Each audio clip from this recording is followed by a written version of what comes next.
अगर हम पटेल की बात कर रहे हैं तो ये पटेल वही हैं जिन्होंने जो है पूरे देश को एक किया था, पूरे देश को कहीं ना कहीं एक एकता के सूत्र में बांधा था, पूरे देश का एकीकरण किया था। अंबेडकर जी वही हैं जिन्होंने देश को संविधान दिया था। तो मेरे ख्याल से दोनों का जो रुतबा है, कद है, इतना मजबूत है हमारे देश में कि उसी कोई मिसाल नहीं हो सकती। और सबसे बड़ी बात कि दोनों ने एक उत्तम भारत का सपना देखा होगा, एक बेहतर भारत का सपना देखा होगा, लेकिन ये कभी नहीं सोचा होगा कि उनके नाम पर ही भारत में इस तरह से आपस में लड़ाई झगड़ा लोग करेंगे। पुलिस वाले भी वहां पर मौजूद हैं, लेकिन ऐसी कोई प्रतिक्रिया उनकी तरफ से नहीं आ रही जिससे उनको रोका जा सके। और अगर ये सारी चीज़ें होंगी तो आप ये मानकर चलिए कि देश में ऐसे मामलों की बाढ़ आई, क्योंकि अब आज हम तुम्हारा गिरा रहे हैं, कल हम उनका गिराएंगे, वो फिर उनका गिराएंगे, और ये एक बहुत गलत जो है कल्चर डेवलप हो जाएगा। इसी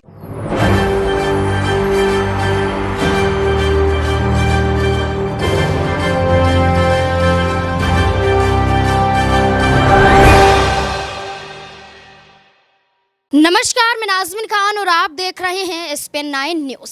सीएम मोहन सिंह यादव की एक बार फिर से मुश्किलें बढ़ती हुई नजर आ रही हैं। मध्य प्रदेश के उज्जैन में दो पक्षधरों में एक बड़ी लड़ाई देखने को मिलती है। लड़ाई होती है मूर्ति स्थापित करने को लेकर।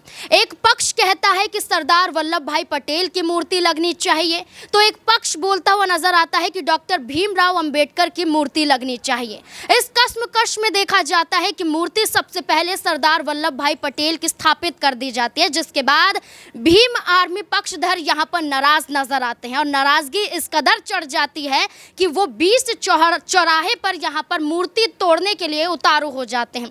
कुछ ट्रैक्टर लाए जाते हैं, कुछ लाठी डंडे मौजूद होते हैं, मूर्तियों पर लाठी डंडे बरसाए जाते हैं और सरदार वल्लभ भाई पटेल की मूर्ति को गिरा दिया जाता है या यूं कहीं तोड़ दिया जाता है।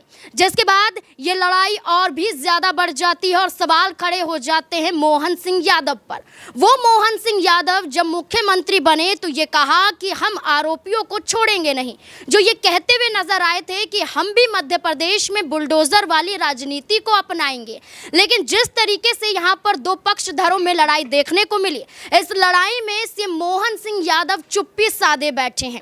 अब दो पक्षधर की मांग यहाँ पर यह है कि उनकी बात सुनी जाए। यहाँ पर सरदार वल्लभ भाई पटेल की मूर्ति तोड़ने के बाद जो पक्षधर हैं वो ये कहते हुए नजर आते हैं कि आरोपियों के घर पर बुलडोजर चलना चाहिए।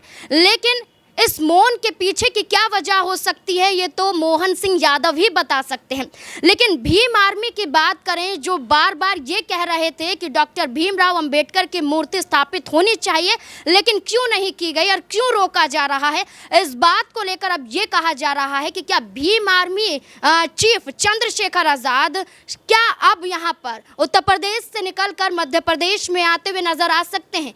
क्या उनको हक दिलाने की बात कर सकते हैं? लड़ाई दोनों पक्षों के बीच में है। क्या चंद्रशेखर आजाद, जो दलितों और पिछड़े वर्ग के मसीहा के रूप में देखे जाते हैं, क्या यहाँ पर समर्थन करते हुए भी देखे जाएंगे? तमाम सवाल इससे जुड़े हुए यहाँ पर नजर आते हैं। अमन सर मेरे साथ मौजूद है। सर, आपका बहुत बहुत स्वागत है। सर, जिस तरीके से उज्जैन में ये बड़ा मामला बढ़ता ही जा रहा है और ये कहा जा रहा है सीएम मोहन से कि आप आखिरकार कहाँ हैं? मध्य प्रदेश में तो आप दावे करते हुए नजर आते हैं कि जब तक उनकी सरकार है तो यहाँ पर जनता को निराश नहीं होना पड़ेगा। तो अब ये बात आ रही है कि बुलडोजर कहाँ है आपका जो आरोपियों के घर पर चलता है। तो अब ये देखना ये है कि क्या मोहन सिंह यादव कोई जवाब देते हुए यहाँ पर नजर आएंगे और क्या इस पूरे मामले में जो भीम आर्मी के भी पक्षधर हैं, क्या उनका समर्थन करते हुए चंद्रशेखर आजाद नजर आ सकती? देखिए, बिल्कुल नाज़मीन, और पूरे मामले को अगर आप देखें तो समझ में ये आता है कि क्या ज़रूरत है समुदाय को, दोनों ही समुदायों को आपस में लड़ाई झगड़े की। देखिए, अगर हम पटेल की बात कर रहे हैं तो ये पटेल वही हैं जिन्होंने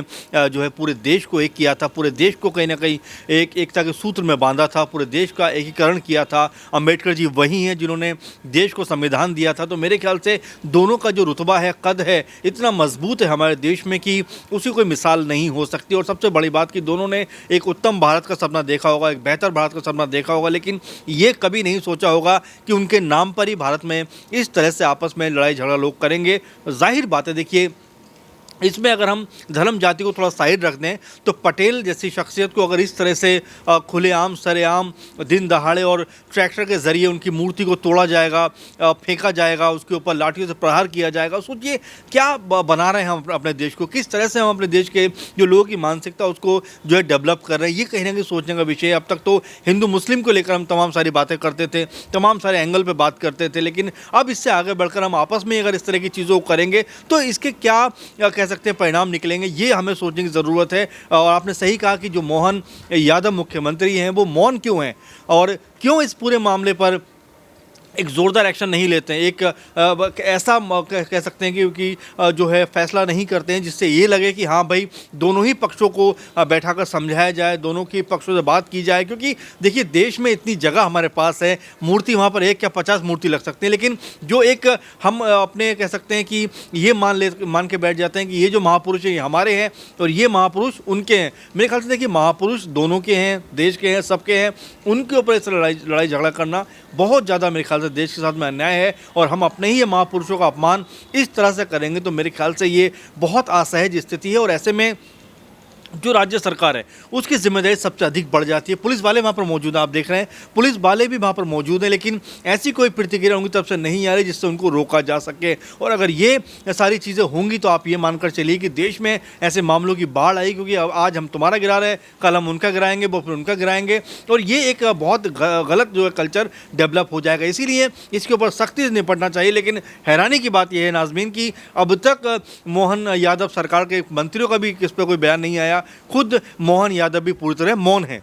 जी बिल्कुल, यहाँ पर महापुरुष तो दोनों ही हैं, यहाँ पर दोनों की मूर्ति स्थापित हो सकती है, लेकिन लड़ाई हम की है कि हमारी मूर्ति होनी चाहिए, हमारे पक्ष की बात करनी चाहिए। तो ऐसे में इन दोनों ही पक्षों को लेकर कांग्रेस प्रदेश अध्यक्ष जीतू पटवारी भी एक बड़ा बयान देते हुए नजर आते हैं। पहले आप वो सुनिए क्या कह रहे हैं। उज्जैन में आज ही संज्ञान में आया है कि सरदार पटेल साहब की मूर्ति पर भी ट्रैक्टर से हमला किया गया, ऐसे ही बाबा साहब अम्बेडकर की मूर्ति को भी पत्थरों से मारा गया।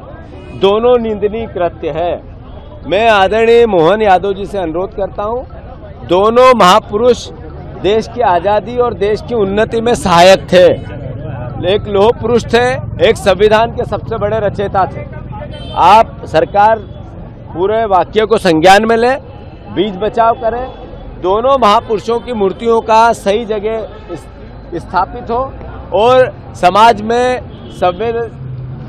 संवेदनशीलता बनी रहे, इसके लिए सरकार प्रयास करे। और मैं भी अपील करता हूं, कांग्रेस भी अपील करती है कि हर समुदाय के वो साथी जिनको अपने महापुरुष से प्यार है, दोनों देश के महापुरुष हैं, इसलिए आपसे अनुरोध है कि सूझबूझ और समझ। जीतू पटवारी का सीधे तौर पर यही कहना होता है कि दोनों पक्षों को लेकर सीएम मोहन यादव तुरंत एक्शन लेते हुए नजर आए।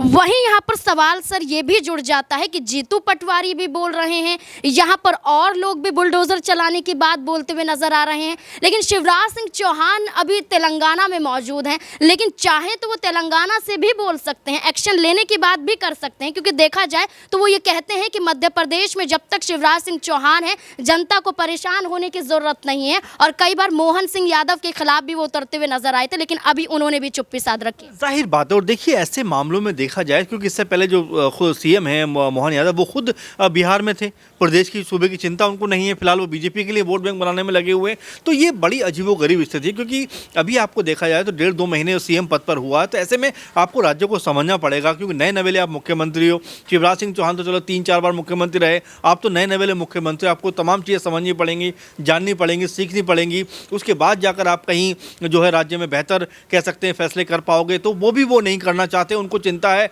कैसे लोकसभा में बीजेपी को अधिक सीटें मिले, यादव वोट बैंक उनकी तरफ आ जाए। बिहार पहुंच जाते हैं, यूपी पहुंच जाएंगे, कुछ दिनों बाद किसी और राज्य में पहुंच जाएंगे, लेकिन जो अपने राज्य की स्थिति है उसके ऊपर उनकी नज़र नहीं है। आपने सही कहा कि जो बुलडोजर का जिक्र आपने किया, छोटी सी घटना के ऊपर भी अगर होती है तो उस पर बुलडोजर पहुंच जाता है, पूरे के पूरे मकान गिरा दिए जाते हैं, पूरे परिवारों को परेशान कर दिया जाता है। ऐसे मामलों में आखिर क्यों जो है वो निकल कर सामने नहीं आते? क्या वोट बैंक का दबाव उनके ऊपर है? क्या ओबीसी और कह सकते हैं कि जो कह सकते समुदायों की लड़ाई है, क्या उसकी कहीं ना कहीं वजह से वो ये नहीं कर पा रहे? तो तमाम सारे मसले हैं, लेकिन कहने का मतलब ये है कि आप अगर सत्ता पर बैठे हो, पद पर बैठे हो, जिम्मेदारी आपके ऊपर है, तो आपको समझना पड़ेगा क्या फैसला करना है, किस तरह से फैसला करना है, क्योंकि ये लड़ाई मान लीजिए आज उज्जैन में है, कल किसी और शहर में हो सकती है, और शहर में क्या अगर ऐसे मामले निकल कर आए तो कई सारे अलग जगहों पर भी ये सब देखने को मिल सकता है। तो इसी लड़ाई को वहीं पर क्यों न ख़त्म किया जाए, इसकी पहल तुरंत होनी चाहिए थी, लेकिन अब तक जो एक्शन होना चाहिए था वो नज़र नहीं आ रहा। तो अपने आप में ये बताता है या अपने आप में कहीं ना कहीं समझ में आता है कि क्या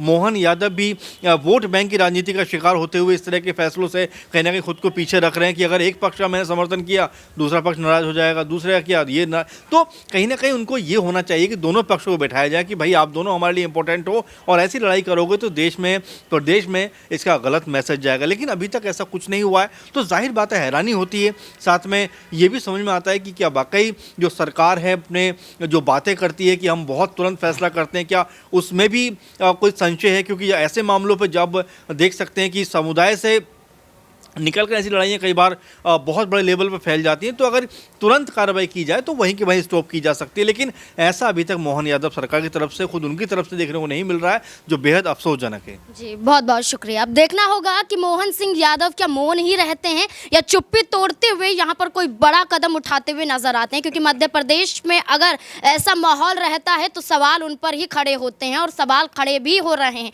अब इन सवालों के जवाब क्या मोहन सिंह यादव देंगे, इस मुद्दे को लेकर आपकी क्या राय बनती है, कमेंट बॉक्स में जरूर बताएं। देखते रहें SPN9 न्यूज़। धन्यवाद।